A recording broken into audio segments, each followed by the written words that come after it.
నమస్కారం. కెరియర్లో అకస్మాత్తుగా పతనం రావడం, చేస్తున్న ఉద్యోగం పోవడం, లేదా ఇంతకు ముందు వచ్చినంత జీతం రాకపోవడం లాంటివి ఎందుకు జరుగుతాయో ఎప్పుడైనా మీరు ఆలోచించారా? నేను జ్యోతిష్య కన్సల్టేషన్స్ ఇస్తున్నప్పుడు జన్మ జాతక చక్రాలను పరిశీలించేటప్పుడు కెరియర్ పతనానికి సంబంధించిన కొన్ని ముఖ్యమైన గ్రహస్థితులను ప్రధానంగా గమనిస్తుంటాను.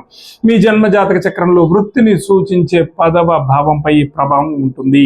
6వ, 8వ లేదా 12వ భావాధిపతులు 10వ భావంలో కూర్చున్న లేదా ఆ భావాన్ని వీక్షించిన కెరియర్లో ఆటంకాలు వస్తాయి. అదేవిధంగా మీ 10వ భావాధిపతి అంటే దశమాధిపతి వెళ్ళి 6, 8 లేదా 12వ భావాల్లో కూర్చున్నా లేదా ఆయా భావాధిపతులతో కలయిక ఉన్నా కూడా ఇలాంటి ప్రతికూల ఫలితాలు వచ్చే ప్రమాదం ఉంటుంది.